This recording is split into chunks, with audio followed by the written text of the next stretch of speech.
Let me see how I can keep up in this video. Okay. So, as for my last two videos, well, actually my last three videos, I was pregnant with my twins. Or maybe 4 videos, because I'll post our gender reveal. So as of today, me filming this, it's, what day is it? It is January 27th of 2022. Those videos were filmed in 2021. Probably back in April, May time. I'm pretty sure they were filmed in April. So after those videos were filmed, everything was continuing on great. It was going fine. You know, I continued to get large, as you can see from a lot of the photos that I had taken. We had some family pictures done, which I am 100% grateful for, that they just fell at that time,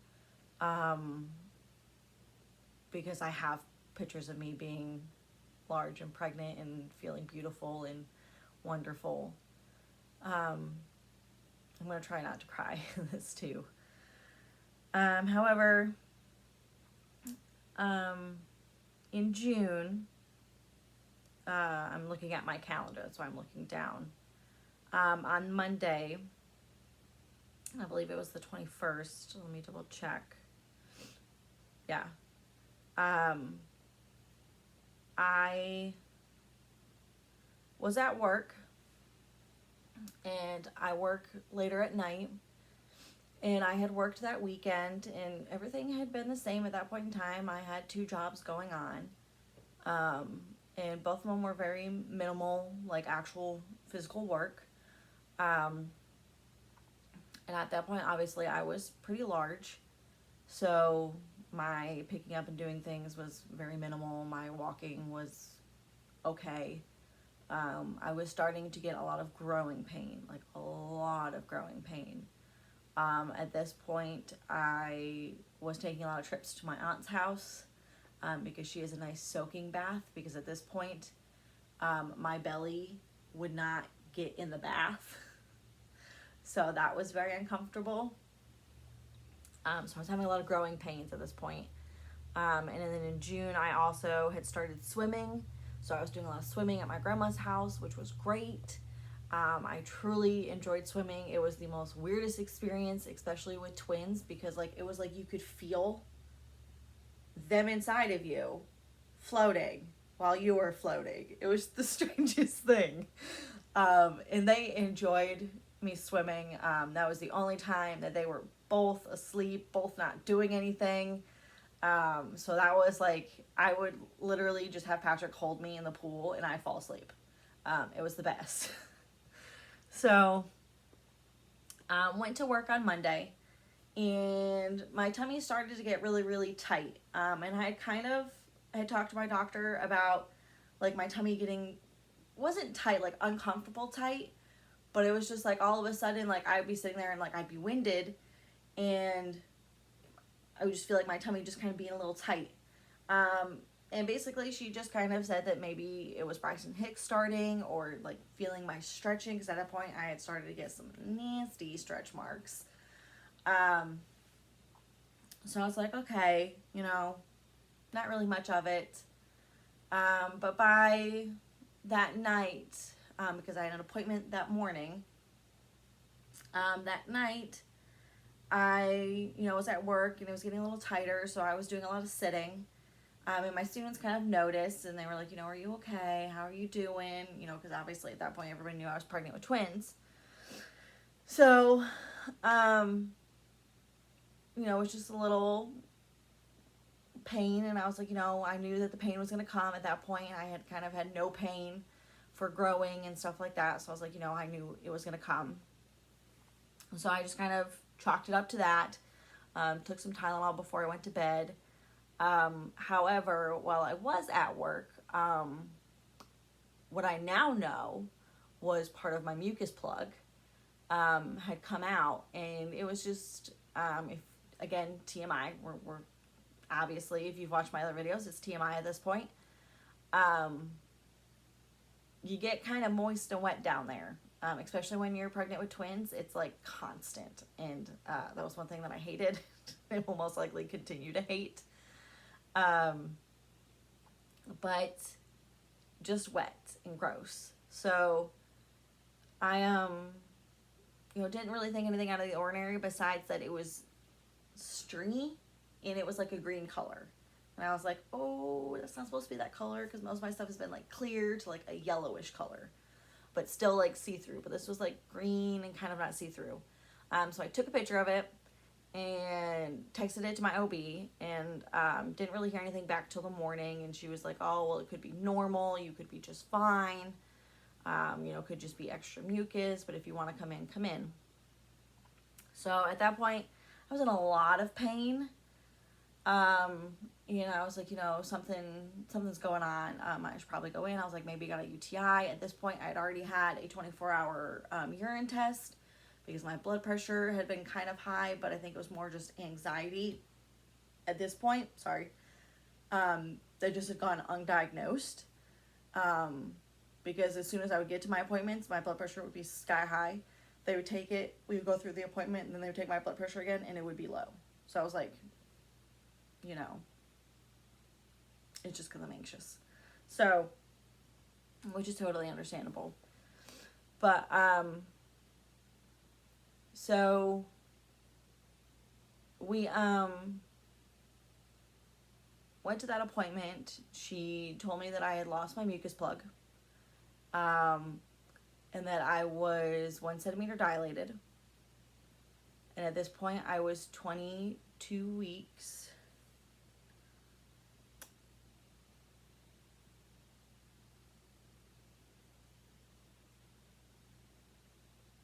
I was 22 weeks and like a few days pregnant.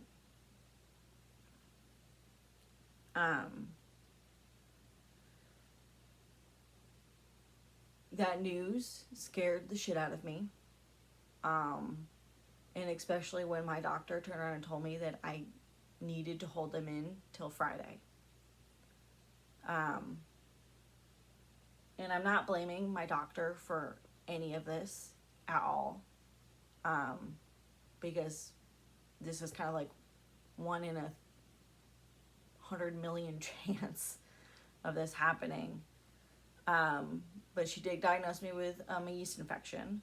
So we went home, got some Monistat, started some Monistat. I went on complete bed rest. At this point, my brain was blank. Completely blank. Like, my nurse brain was completely gone. And my mind went immediately, I need to hold them until Friday to be able to get a clavage, to meet viability, to know that, if they were born soon, that, the chances of them making it were astronomically low. So, the nurse brain was on, but it wasn't helping any. So, went home, started all of that. Both of us were in a panic. Patrick didn't want to go to work the next day, but I told him to go ahead and go to work, and I was just going to lay at home. Told work that I was not feeling good and wasn't going to come in. Really didn't divulge anything to work because I didn't want to freak anybody else out. So the next day was in a lot of pain. I had been given basically antihistamine basically for pain, because you can't take a lot of medicine while you're pregnant. And I don't even know how many times I took those, but it relieved no pain. But at this time, the pain was just kind of constant. It wasn't really going away or coming in waves or anything like that when they tell you, how contractions feel. So I was just constantly hurting. And at this point, my mom, thank gosh, again, she was on summer break, so we were FaceTiming literally all day long. And at this point, I was just walking around in my bra and underwear, just sweating profusely, uncomfortable, couldn't lay in any position. And my mom was like, "You're in a lot of pain. You need to go to the doctor." So Patrick came home. I got dressed, and we went to the doctor's. And I told him, I said, or we went to the hospital. And I'd called the doctor and told her that I was going to the hospital. And I said, like, something's going on. And as soon as we got into the car, the pain kind of went away. I don't know if it was because of how I was sitting, and I hadn't sat like that in a while. But I was sitting, and all of a sudden started feeling the waves of pain. So I got out my pregnancy app, which I hadn't even downloaded any sort of contraction tracker or whatever. So I was just using what was free on one of my apps. And I started timing them. And Patrick is driving, and our hospital is about 45 minutes away. We made it there in like 20 minutes. And I'm not lying.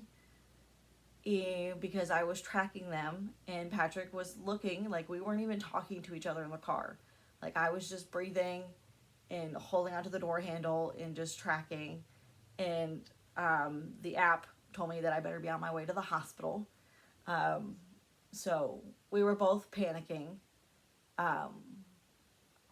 We had gotten to the hospital, and of course, you walk into triage and you tell them that you're pregnant, how pregnant you are, and they're like, okay, you're going to L&D.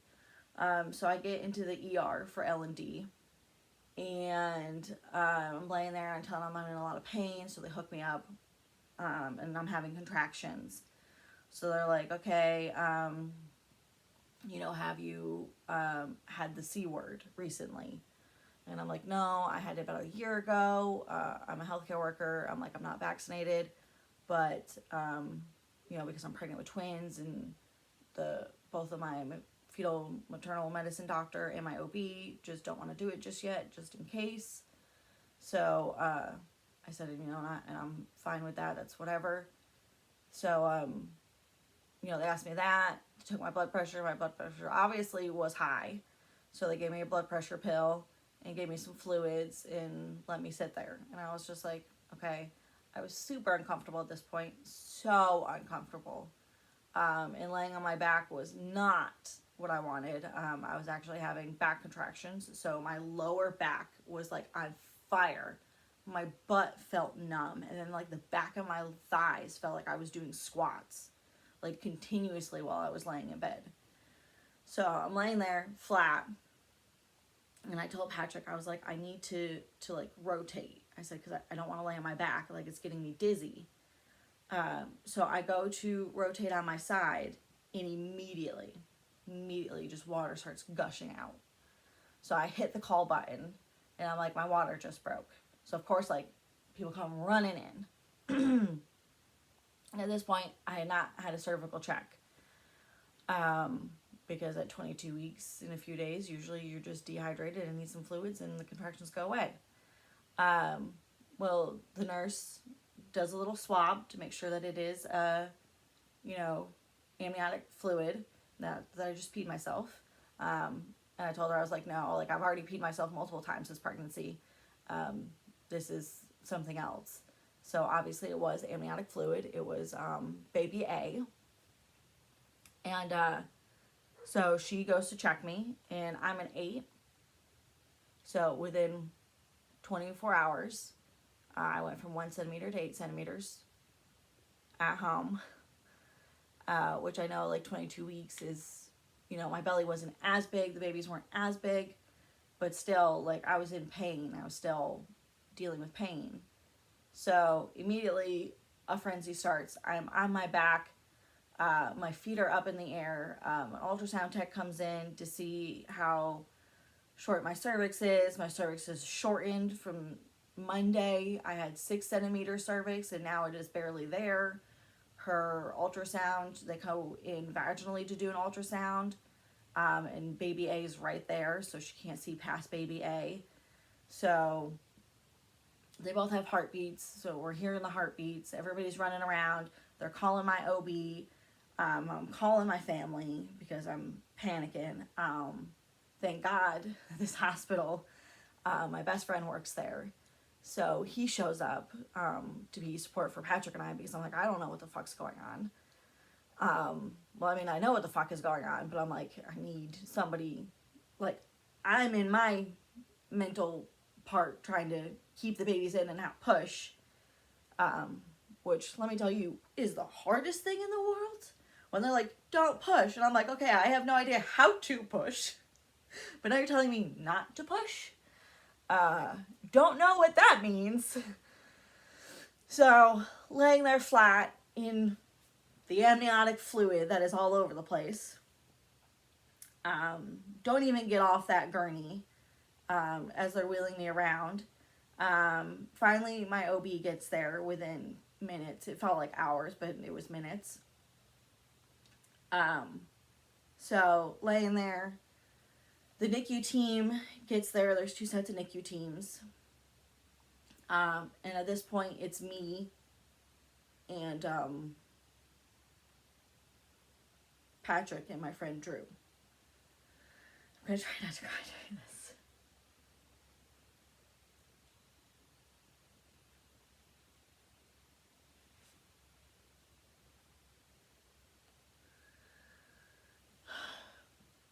So, they wheel me back to the OR, which I've been in this OR room multiple times and have assisted in deliveries. So, you know, it's just kind of strange being the one on the table, which I knew, you know, a C-section would have been a high chance probability for me and the twins, because they had, like, to stay transverse. So, and that already started being a conversation at all of my appointments. So, however, I was not given a choice in how to deliver them. Given, at that point, I just wanted however healthy delivery and safe delivery for me. So, a vaginal delivery was basically how it was going to go. So we went to the OR just because it was a little bit bigger. Then most birthing rooms are pretty big, but to have 2 NICU teams with 2 oscillators and all of that in there to intubate these little babies, it was just a bit easier. There was a lot more equipment, and it was also closer to the NICU. You know, they just had to go through one double door and then another double door to be back in the NICU. So, get in the OR room. Patrick's on this side. Drew's on this side. And, I mean, Drew and I both know my OB and some of the NICU team. So, you know, the NICU team, the NICU doctors were wonderful. You know, basically explaining to me that most likely baby A would not make it. Mainly because he had kind of been chilling in my canal for a long time. So once I was done pushing him out, their thought was that his placenta had an issue. So that from the trauma, he most likely will not survive. So I was like, okay, you know, not really talking about baby B. We were like, you know, we'll get there when we get there. Because there was also a very high chance that baby A had just, because they had separate sacs and separate placentas, that baby A just started the labor, and that I could deliver him and then stay in the hospital till it was time to deliver baby B. So we weren't sure if my labor was going to continue or not, or what was going on. So we were just going to deal with however my body was going to deal and however the babies were going to proceed. So they get me in the stirrups. At this point, like, I've been laying straight for so long that when they put me in the stirrups, it is so uncomfortable that in between contractions, I asked them to lay my legs back out straight because that's how I'd been laying for like 2 hours, which felt like longer than 2 hours. So, they, coaching me how to push, and Drew's there, Patrick's there. They Nicholas comes out, baby A. He is red. No sound, no nothing, very limp, very lifeless.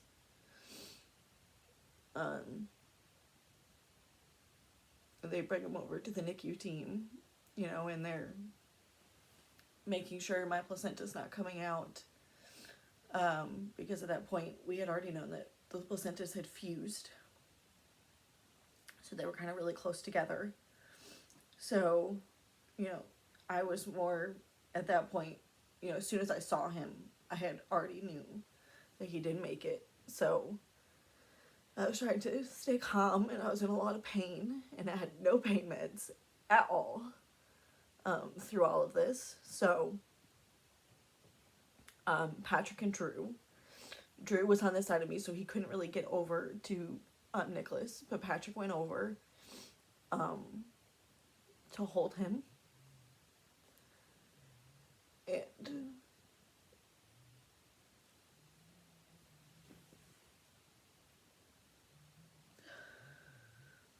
I said I wasn't going to cry this much.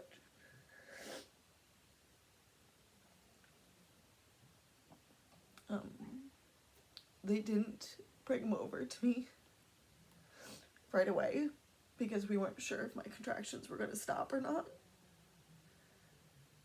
So,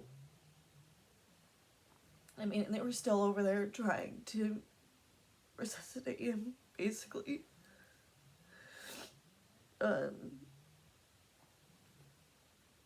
And at that point, as soon as he was out, my contractions had stopped. They did an ultrasound, and the sac was still intact for baby B. So we kind of waited around for a little while Patrick was holding Nicholas, and just sat there. I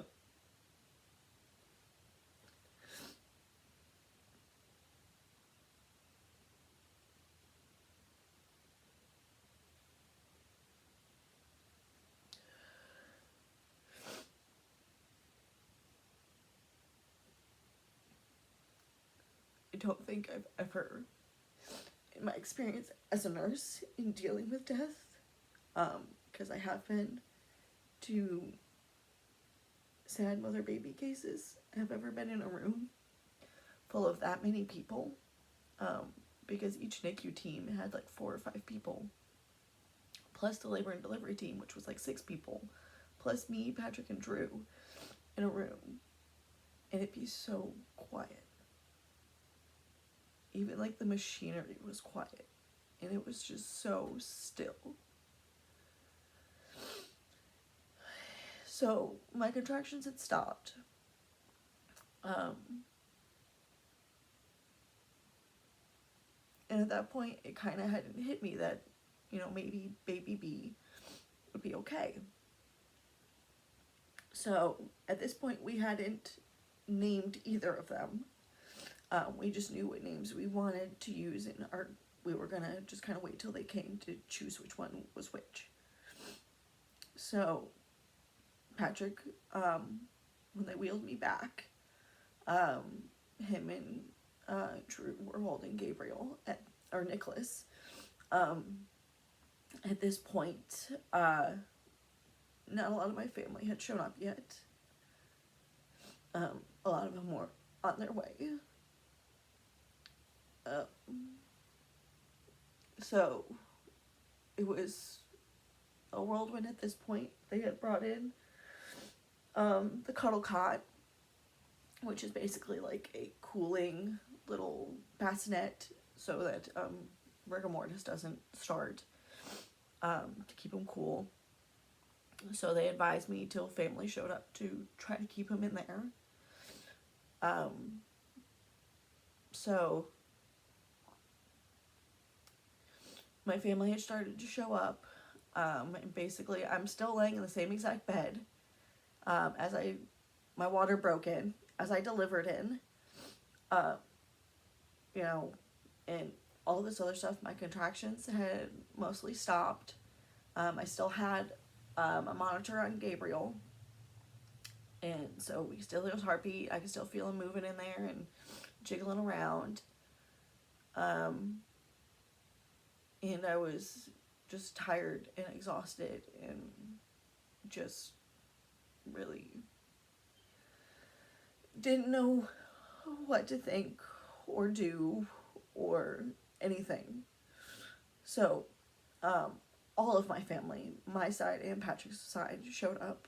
I do have to thank the hospital that there were no restrictions. I think if, anybody could have not shown up, I think it would have been a lot harder. Obviously, my mom was still in Connecticut at this time. So, she, obviously was on FaceTime 24/7. Just wanting to be there. So, all of my family showed up. We were, grieving in the hospital. I mean, given we're in the South, so churches, outreach stuff, came in. So we were getting paperwork and lots of other stuff done at this point. And my whole family was in the room when Gabriel was born.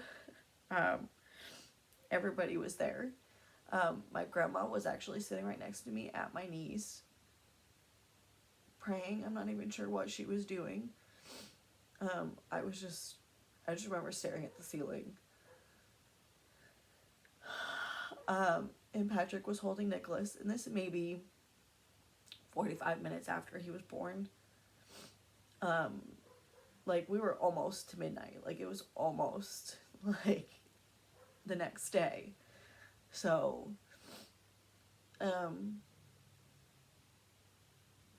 I remember just a small little contraction, and I was like, oh, maybe that was a contraction.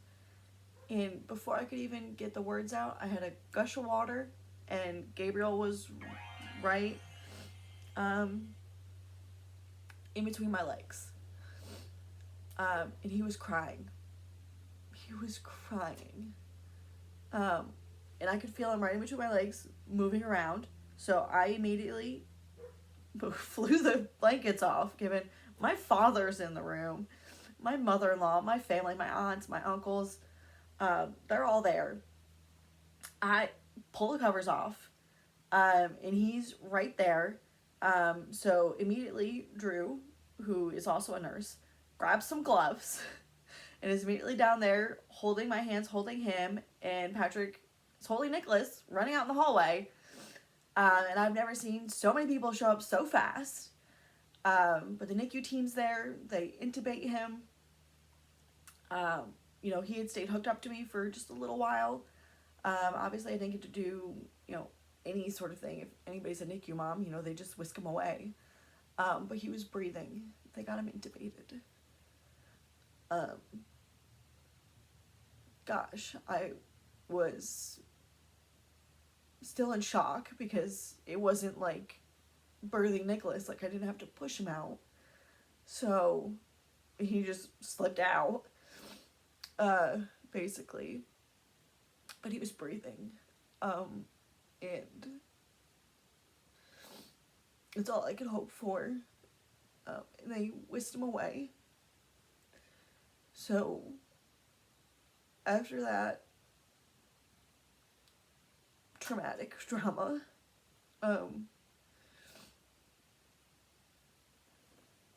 we had time with Nicholas. these wonderful people from a company called Now I Lay You Down to Sleep came in. They run with one of the churches in town, and came and basically did newborn photos with Patrick and I and Nicholas. So they even brought like little outfits to change him into, so we could have like different outfits like you would for a normal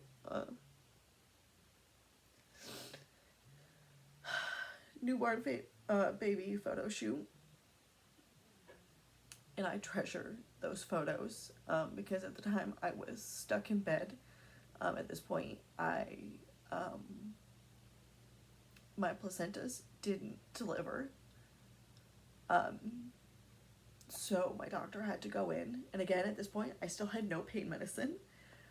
So she was up to her elbow removing my placenta. And I will go through birth 100 times over to never have that happen again. Like unmedicated, fully on my own. I will, no, before somebody will stick their whole arm up in there. So I bled a lot. I had to have a blood transfusion from the bleeding. I was clotting. They were giving me shots and stuff like that. And at this point, I'd had some pain medicine because both of them were out of me now. So the lady came to do the photo shoot, and I hadn't taken many photos at all. I know some of my family had, but I hadn't, and I really don't think I would have, or photos that I would look back on and want to look at. So I was very grateful that this was offered. Obviously I could have refused it, but I knew in the moment I wanted to refuse it because I didn't want to sit and pose for these photos. With my deceased child, with my husband, when we should be taking these photos months down the road, and being happy and tired and exhausted and whatnot. So, but I'm grateful that I did them because I look at them every day. We did get one photo. At this point, I had only been to the NICU once to see Gabriel. And I walked to the NICU. They wanted to wheel me, but I said no. I was gonna walk. So I held Nicholas and walked to the NICU. He went and saw his brother twice.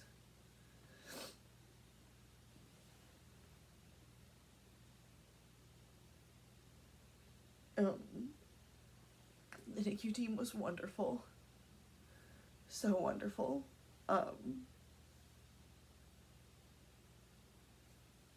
The night that they were born, I couldn't go see Nicholas right away, or Gabriel right away, because of the blood transfusion, and they didn't want me extenuating myself and everything like that, and it was still just trauma. And I knew that sometimes with little babies, sometimes hearing their moms, they want to fight the machines.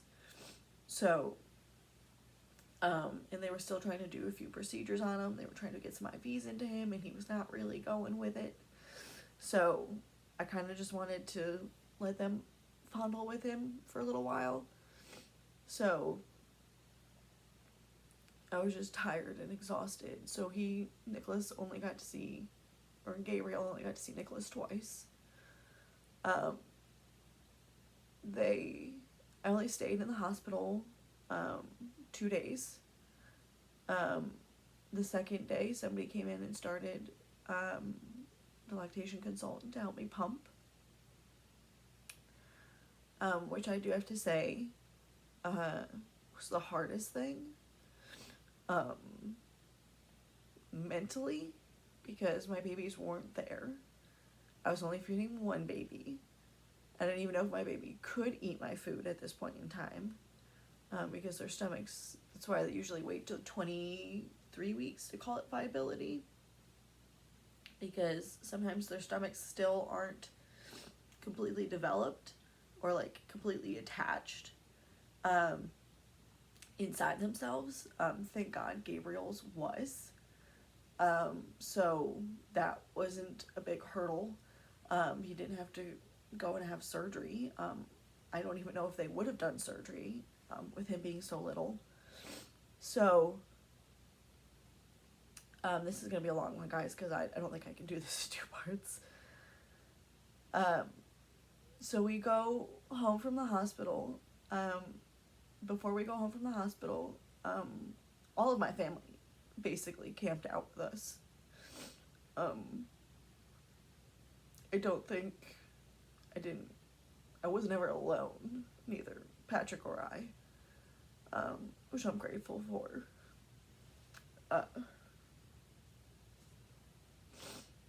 And my family went to our house, and some friends had showed up and did my laundry, cleaned our sheets, and cleaned up the house, and made us food. And we get home, and I didn't want to go home, which, like, I wanted to go home. Like, you want to go home when you're in the hospital, you always do, but for some reason I didn't want to go back to our home. I didn't want to go back to, you know, the place that we should have been bringing them home to. You know, happy to bring them home, you know, to the bed that I knew that they were going to lay on with me while I watched them, you know, while I stress drank coffee and pumped. And so it was very hard.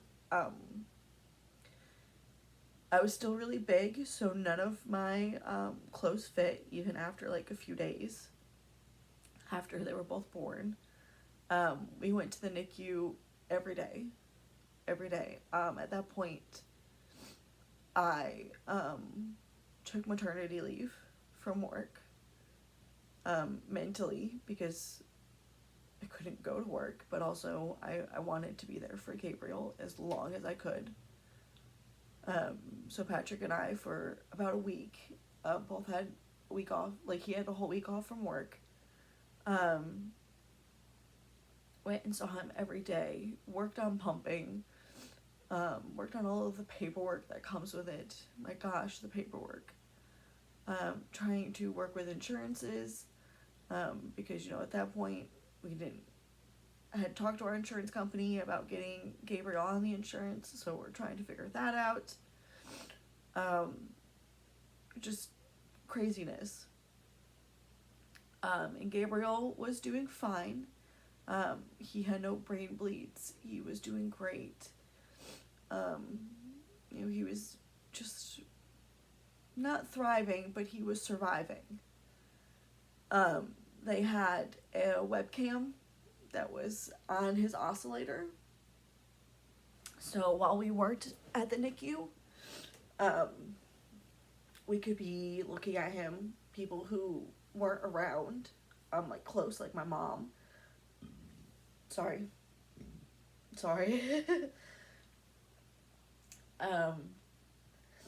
So people, because like only Patrick and I could go see him in the NICU. So it was a little chaotic, but, you know, we shared the password with everybody and anybody. Patrick's work did a fundraiser for us through their work, just a donation one, and basically shared it with our whole community, which I still cry about thinking about today, because that paid all of our medical bills, which is crazy to think of, and just the amount of support that we both had. was crazy. But the exhaustion that you feel after having a baby is incredible, even at 23 weeks or 22 weeks, whichever it was. I was exhausted emotionally and physically. Pumping every 2 hours was exhausting. My sister-in-law, who had a baby a year prior, came over and was helping me pump and basically using her baby as, a catalyst to make more milk. I would pump when I was with Gabriel so that I'd make more milk. So my milk was going. It was working. My boobs were doing what it was doing. I had gotten a clogged duct. I pumped, I think, for a while. I'm trying to think if I missed anything. They both weighed 1 pound, 2 ounces. And they were both a little under a foot long.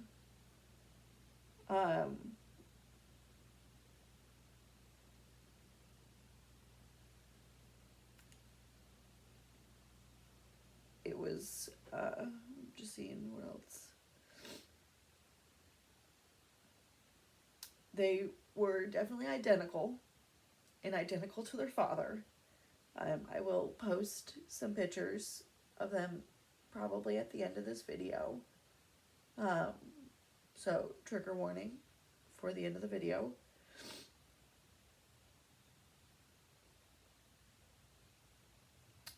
So they were born June 23rd.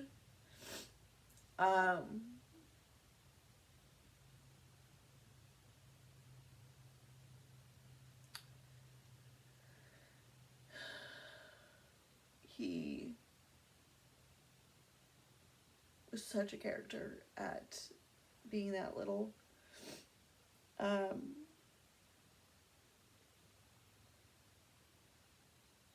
He survived 17 wonderful days.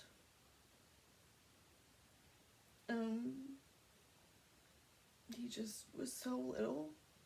And at this point, they had been going back and forth fighting, like he had some sort of infection. However, all of his blood work was showing that he didn't have an infection, but all of his labs and how he was acting was showing that he had an infection. So, at that point, my placenta had been sent out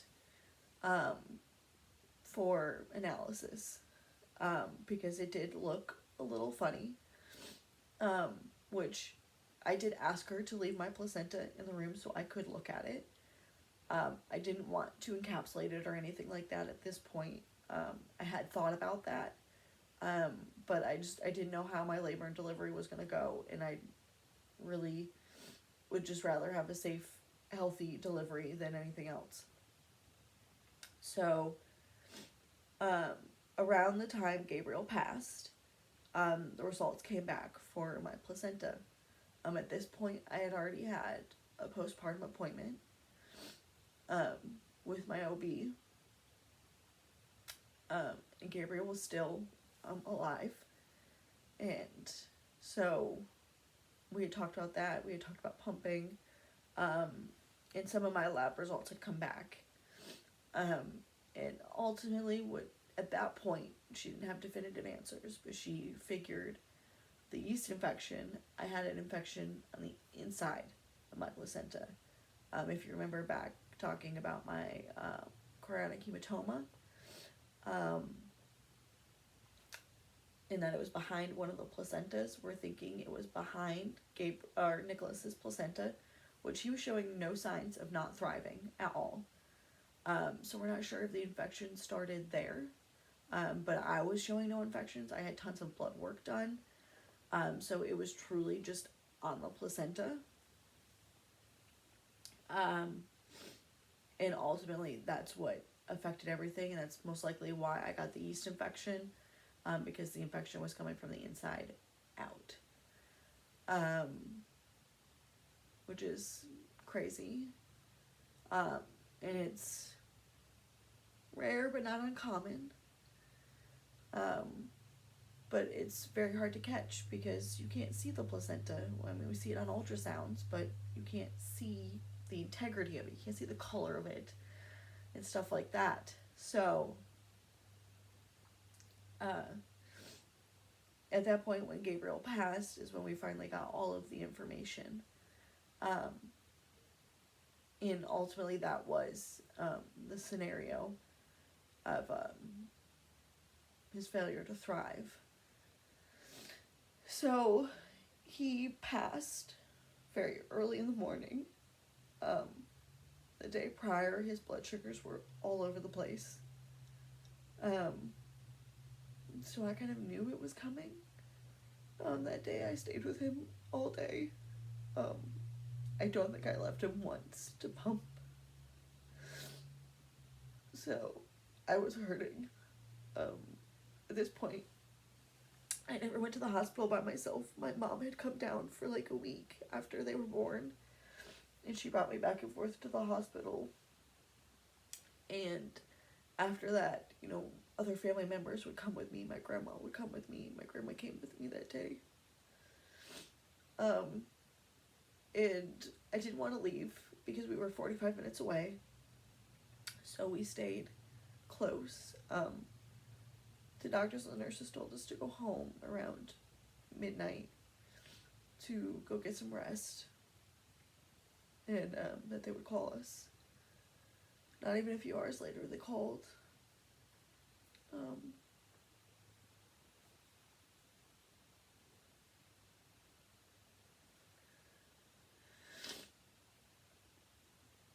At this point, had only been able to touch Gabriel. I hadn't been able to hold him or anything because he wasn't stable enough. So I'd just been able to touch him through while he was laying in his oscillator. And I got to do a few things to him. But no, like, direct holding of him. So when we got there, he was tanking. So they said, you know, we can try to resuscitate him, but with him being so little, think about how that would work. And I just said, I just want to hold him.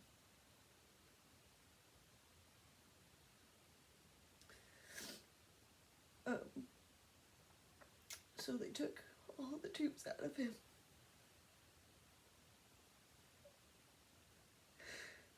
And our chairs were still sitting right there where we had been sitting all day prior. And I held him while he took his last breath.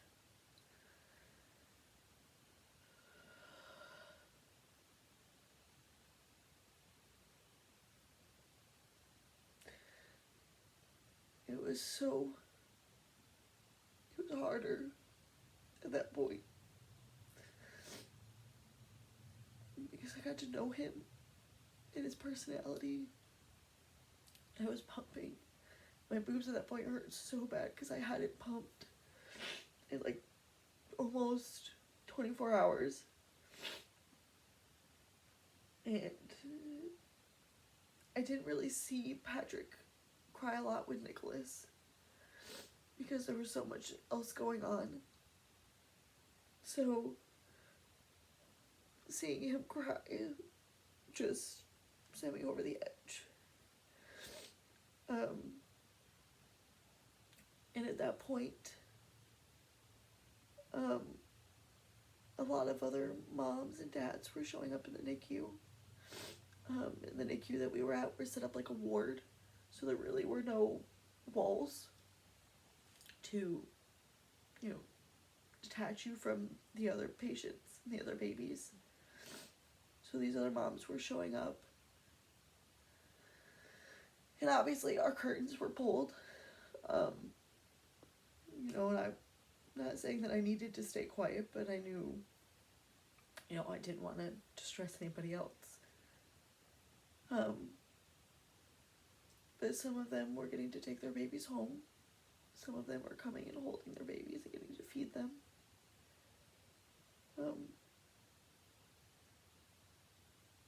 So, and at that point, we had called family because it was kind of early in the morning when we got called. So we had a few hours where we were alone, just me and Patrick. And I asked if we could get a bed on somewhere's on labor and delivery, where I didn't want to hear babies, so I didn't want to go to the postpartum unit, so that families could come and they wouldn't have to scrub up to come in to the NICU. And the nurses said yes, that was totally fine. So they took us to a secluded part of labor and delivery that was kind of off to the side. So we weren't in the hustle and bustle of labor and delivery. And our family got to show up again, which I'm still so grateful for. They all got to come and see Gabriel in person instead of on a screen.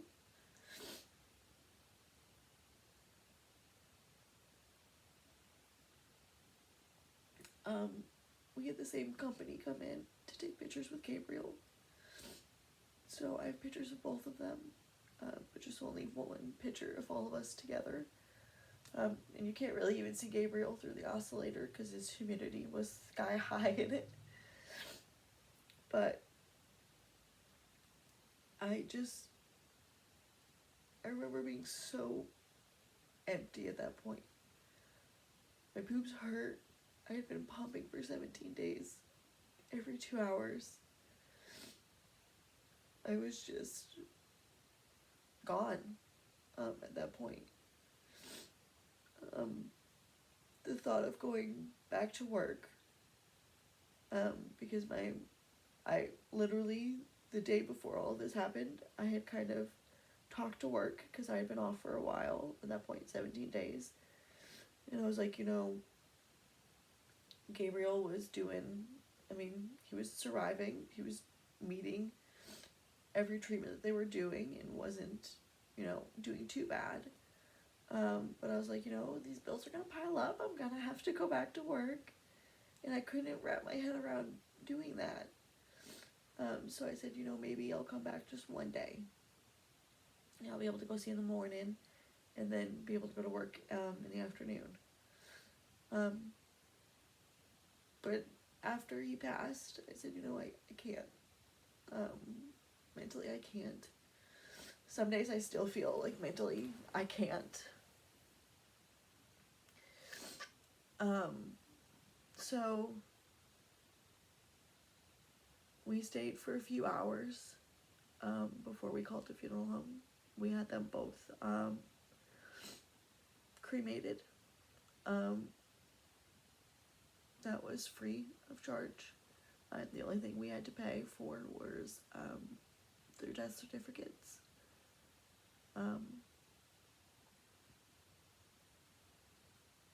Which is still crazy. So we actually had Nicholas's ashes before Gabriel passed. So technically they were together a few times before they both passed. So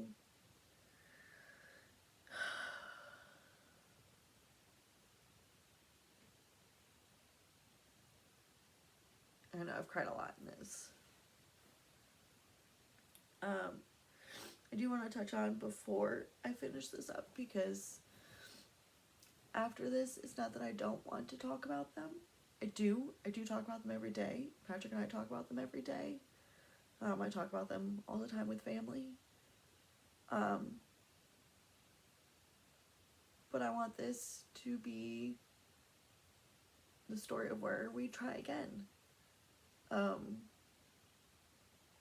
Given right now we're not ready, for multiple of reasons, but not that we don't want to be ready. We both are ready, but financially and where we're living, we're not ready. So, because a lot of things have changed there too, which I guess that will be another little story time. But we got them both cremated. They are in little boxes that I have that have like 3 or 4 picture frames on the side, and I put pictures of them, with us on the sides. And they're in our room. We look at them every day. I talk to them all the time. I've gone to a few support groups. I have a few friends who have gone through not something similar, but other traumatic losses. So, and I've talked to them. Some of them have started the trying process again. That's a whole other mental part of it. Afterwards, I had another appointment after they both passed with my OB to get put on medications because I could not go through some days without just not getting out of bed. There still are those days. They're just less. But in the beginning, I didn't want to do anything. Didn't want to, literally, like, even scrolling through TikTok was something that I didn't want to do. Like, I just wanted to sit there and look at the sky. Look at the wall. It was the one time I ever found architecture interesting. I didn't find it interesting, but I was staring at it a lot. And just blank. So, after that, it was really hard to dry my milk up. Because at that point, my milk was already in. We did cabbage leaves. I was not offered any medicine. Was not offered a thing. Which is still crazy to me. So, I mean, I understand, but, you think with the trauma of it, they would just give me something to help that along, but it's okay. So, got a clogged milk jug in the middle of that, trying to clear it up, so I didn't want to get mastitis.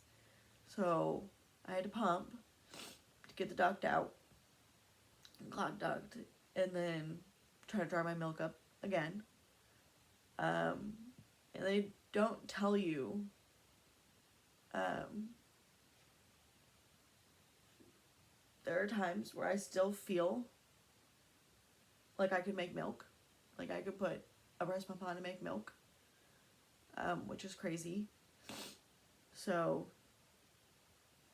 and now we're like, what? We're past 6 months since they were born. Yeah, I think so. Yeah. 1, 2, 3, 4.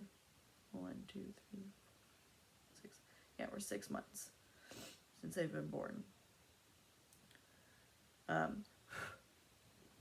So, I mean, obviously, telling the story, I'm still gonna cry. I kind of waited to tell the story to see if I could get it through without crying, but no matter how much time was gonna pass, I'm gonna be upset by it. I miss them. I miss being pregnant. Like, obviously, I want them here. But, I've kind of come to terms with what happened. But you're still just sad. So it's still hard. But I mean, we're getting through the days. We're hopeful for multiple other things that are going on in our lives right now. So there's stuff to look forward to. There's stuff to do. So at this point, I've been talking for an hour. I'm probably not going to clip out any of me crying. So I'm sorry to any of my family members who are watching this. And it makes you cry. But I want it to be really raw because I do look back on these videos. I do look back on my channel. And this is a part of me. They were a part of me. They will forever be a part of me. For now on, when I go on to have more babies, it'll be my third baby that I'll be pregnant with and come home with.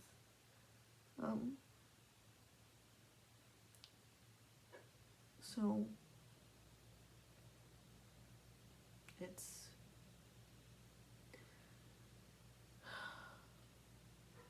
just sucks. I'll leave it at that. The team, my labor and delivery team, and my NICU team were wonderful. Sadly, my OB is moving out of state, so I'm kind of in the process to look for a new one. But that'll come with time, and when we start getting ready, I'll crunch on that time. But just know that both Patrick and I are okay.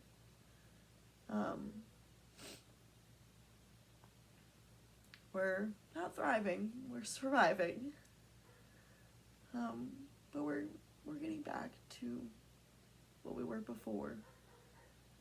And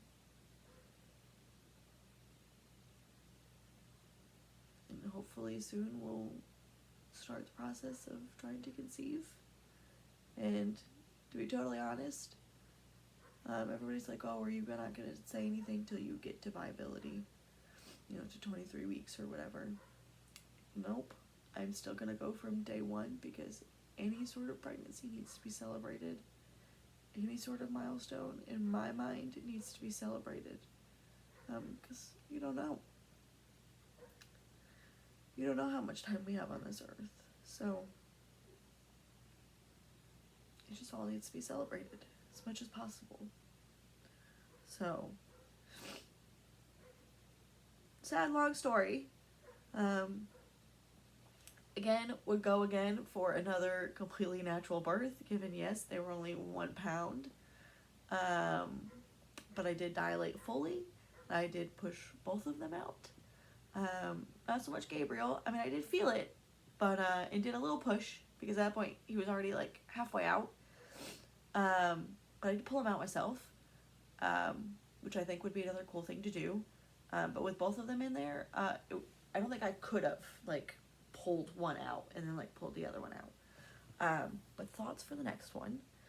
We'll just see how that goes. So, but yeah, that is my birth of my twins, Nicholas and Gabriel.